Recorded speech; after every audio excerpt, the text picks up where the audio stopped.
Nation of Fit in 10, welcome to day 31.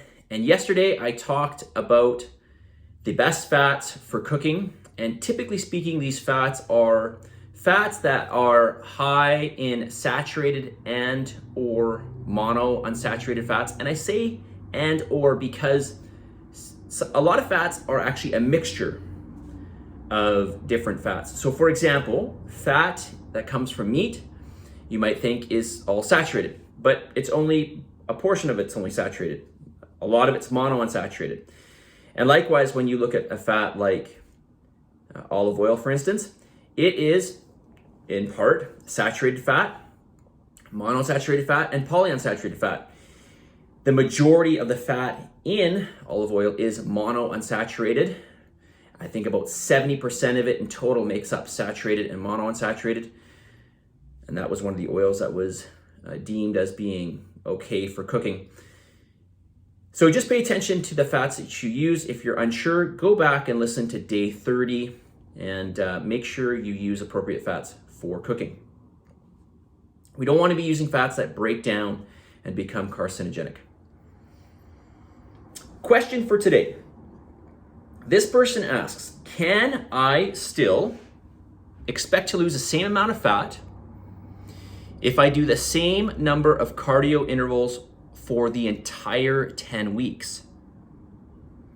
So here's the short answer to this. If you do more intervals, you're gonna burn more calories. If you do less intervals, you're gonna burn less calories. Okay, provided everything else is the same. So is this gonna make a difference? Of course it's gonna make a difference. If you burn more calories, it's gonna make a difference. Now, if you did 2 less intervals over the course of 12 weeks, over the course of 10 weeks, let's just say, so that's 20 intervals total versus doing steady state. In place of that, it's not gonna be a massive difference, but it's still a difference, and every difference counts. And as I've mentioned in previous videos, all of these differences add up.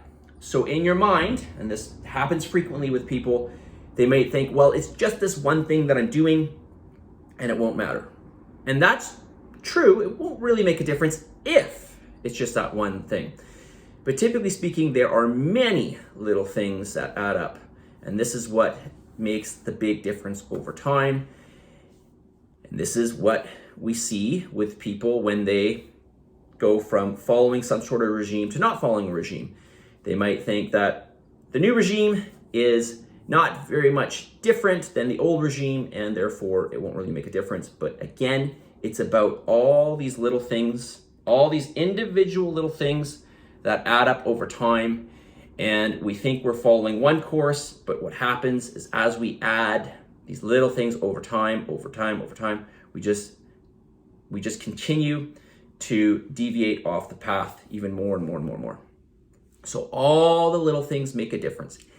If you just, in the case of your cardio, if you just stayed with, let's say, eight intervals for the whole challenge, and we go up to, say, 12 intervals, yes, it's gonna make some difference. Not a huge difference, but yes, it will make some difference.